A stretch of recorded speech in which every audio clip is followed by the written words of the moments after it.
Assalamualaikum warahmatullahi wabarakatuh. Sebelumnya, Mama dan Papa minta maaf belum bisa memberikan pendidikan yang terbaik untuk anak-anak. Semoga kalian bisa memberikan pendidikan yang lebih baik kepada anak-anak kalian daripada Mama dan Papa dulu. Pada pagi hari ini, Mama pengen sedikit memberikan wejangan untuk anak-anakku sekalian, bahwa setiap orang tua pasti cinta terhadap anak-anaknya.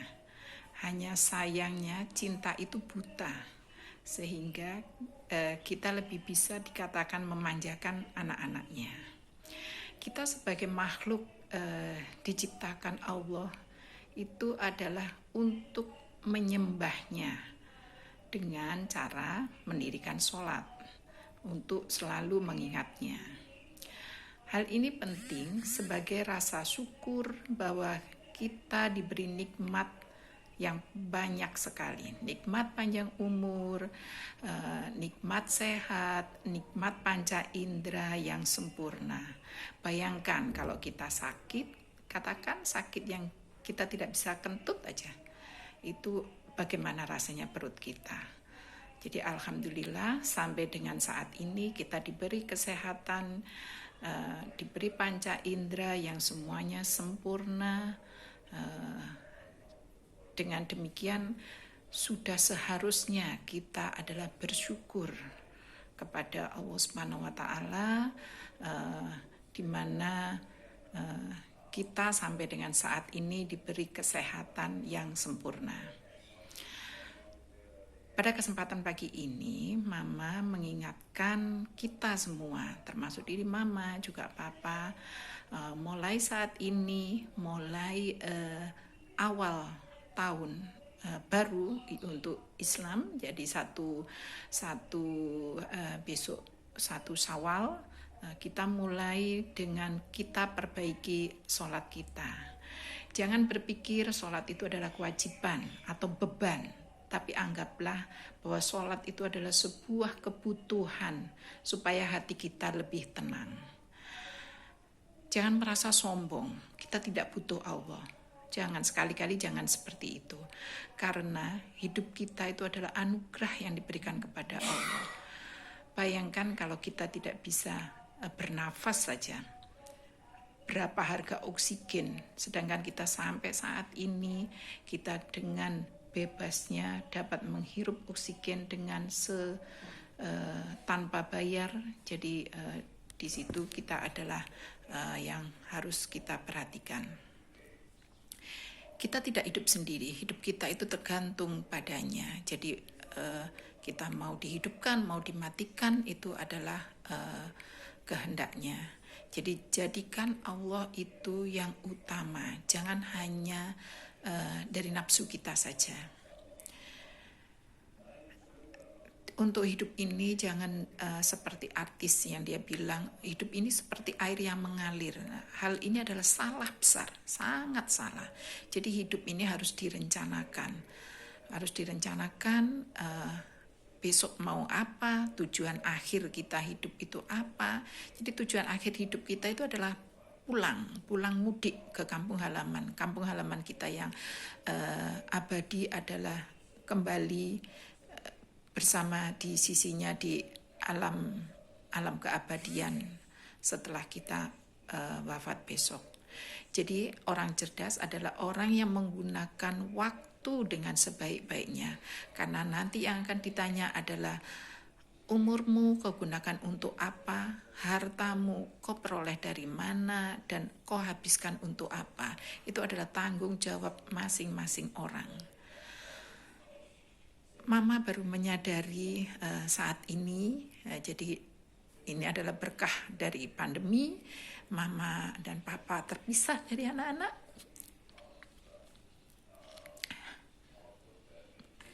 Jadi Mama tidak ingin menyesal seperti Mama saat ini. Semoga kalian bisa berbuat yang lebih baik daripada Mama. Jadi tidak ada kata terlambat untuk bertobat. Jadi marilah kita bersama, sandarkan hidup kita pada Sang Pencipta. Jadi memang kita adalah Mama bukan orang yang baik. Jadi Islam kita adalah Islam turunan. Jadi kurang belajar mengenai hal agama. Jadi kurang kokoh keagamaan Mama, termasuk anak-anak Mama, karena Mama juga kurang kokoh. Semoga anak-anak Mama lebih baik daripada Mama. Jadi memang tidak ada kata terlambat untuk bertobat. Allah itu sangat cinta kepada kita semua. Nikmat-nikmat telah banyak diberikan kepada kita. Tetapi kita memang makhluk yang kurang bersyukur. Kurang bersyukur terhadap cinta yang Allah berikan kepada kita. Walaupun kita kurang bersyukur, Allah tidak akan marah. Dan Allah tidak akan berkurang ke maha segalanya kalaupun kita tidak menyembahnya. Itu pilihan hidup kita. Kita mau taat, mau kita tidak taat, itu adalah tanggung jawab kita sendiri. Tetapi kalau kita taat, maka kita akan rasakan kenikmatan dan ketenangan hidup kita. Jadi jangan dikira saat ini kita bersantai-santai dan kelak akan diberi surga oleh Allah, itu nonsen. Jadi surga itu harus kita raih.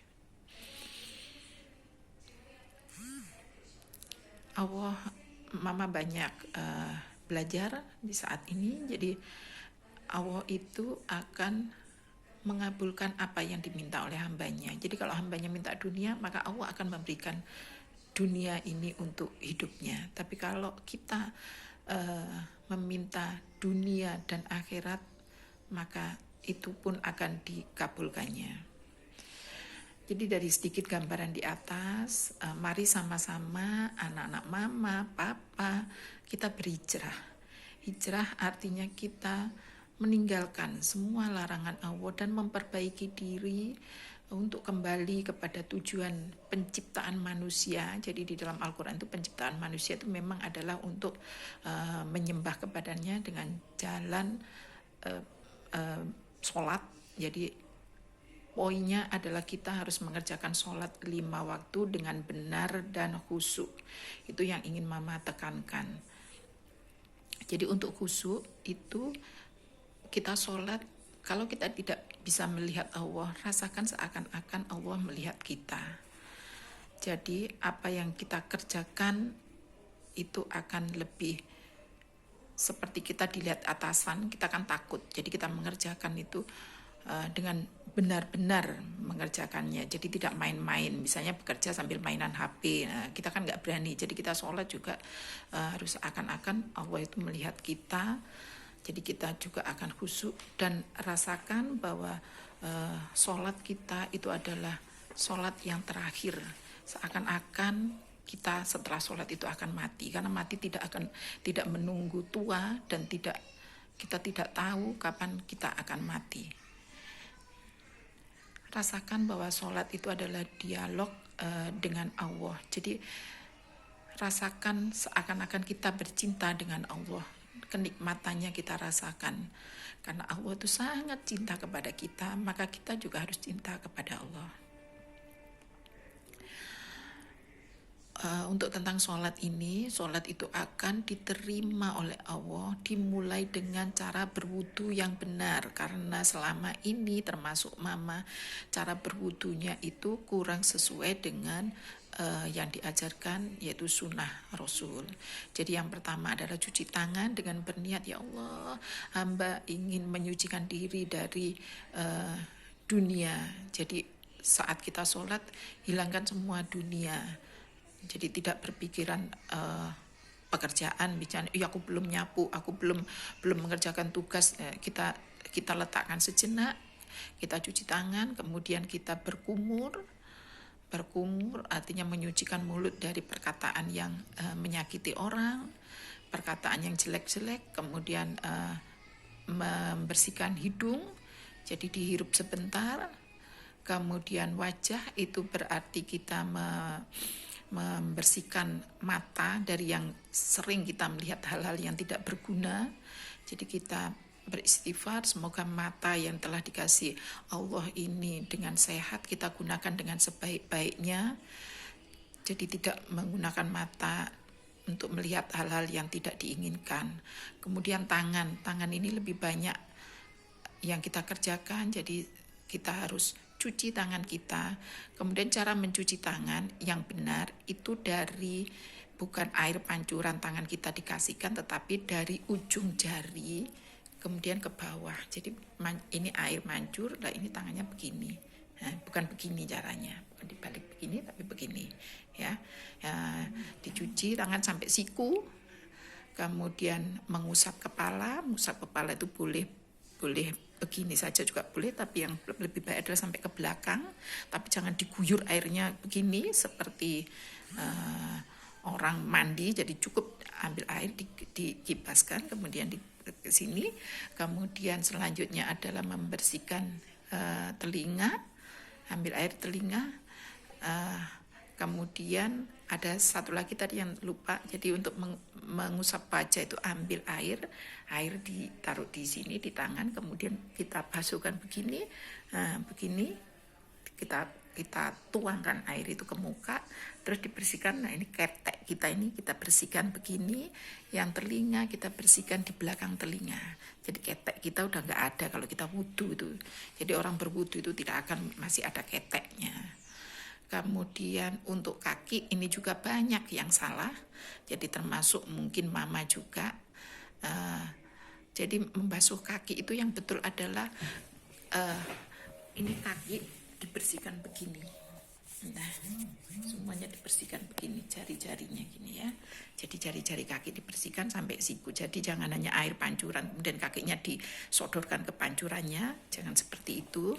Nah, jadi seperti itu kita berusaha bersama-sama bahwa dengan wudu yang benar, sholat kita juga akan benar. Jadi ada dalam Al-Quran disebutkan, berwudulah yang benar supaya sholatmu diterima. Jadi jangan asal ambil air pure, kemudian sholat dengan sholat juga sholatnya tidak tumak ninah, cuman jungkat. Nah itu tidak akan berbekas ya. Jadi kita rasakan bahwa sholat itu adalah kebutuhan kita. Jadi bukan kebutuhannya Allah, tapi kebutuhan kita. Kemudian saat sholat kalau bisa ambillah satu baju khusus, baju koko.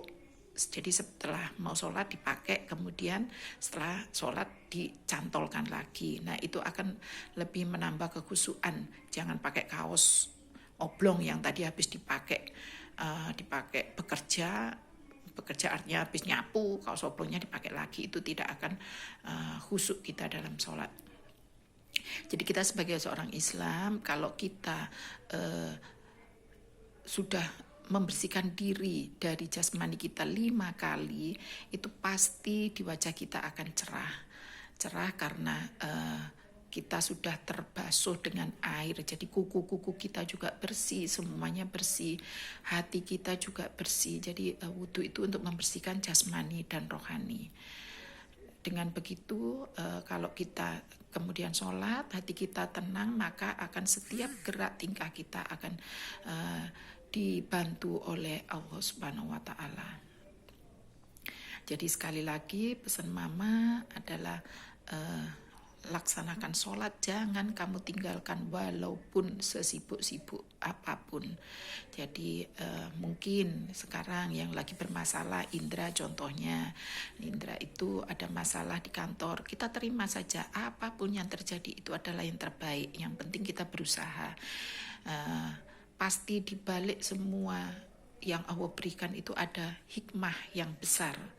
Jadi kita terima, kalaupun kita ditaruh di mana saja, sabar, kemudian kita memohon pada Allah solusi yang terbaik bagaimana. Kemudian contohnya untuk Ais. Nah, mohon maaf, barangkali Ais sampai saat ini belum diberi keturunan, mungkin Allah memang menginginkan kalian berdua lebih dewasa, jadi untuk siap menjadi orang tua, Kemudian kalau udah siap, Allah akan memberikan. Jadi Allah memberikan pasti yang terbaik bagi umatnya. Kemudian untuk Hanif. Nah, untuk Hanif ini kemarin tidak diterima di pegawai tetap. Kita syukuri saja bahwa berartinya kamu masih tetap di situ, berarti kamu harus bekerja lebih giat lagi dan berusaha mencari jalan bagaimana caranya bisa menjadi pegawai. Jadi untuk anak-anakku yang jadi imam, jadi Indra, Ciptandi, dan Hanif, kamu adalah imam dari istrimu dan nantinya akan diminta pertanggungjawabanmu di akhirat kelak, maka pimpinlah istri-istrimu itu semuanya menjadi sebagai istri yang soleha sehingga hidupmu akan bahagia.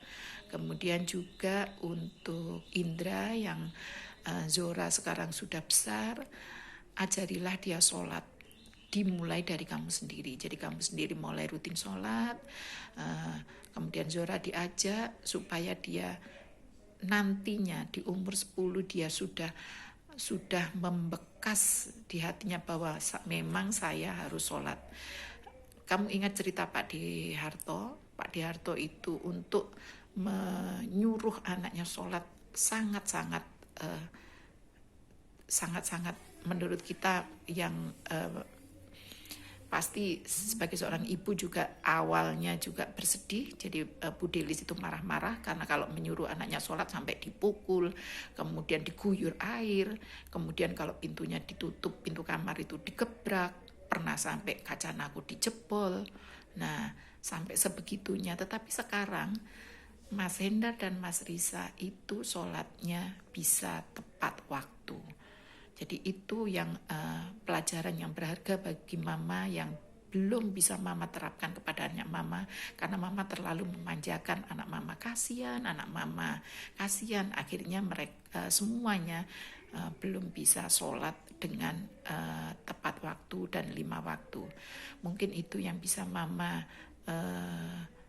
sampaikan. Semoga wejangan mama ini berguna bagi diri mama, diri papa, dan diri anak-anak semuanya. Jadi sekali lagi pesan mama kepada anak laki-laki mama, jadilah imam yang baik, ajari istrimu. Semoga di dunia kita berkumpul dan di akhirat kelak nantinya kita akan berkumpul di surganya Allah. Terima kasih. Semoga tahun baru ini akan menjadi tahun yang lebih istimewa bagi kita sehingga kita menjadi orang yang bertakwa. Dengan kita beriman, kita akan menjadi jiwa kita menjadi tenang. Terima kasih. Wassalamualaikum warahmatullahi wabarakatuh.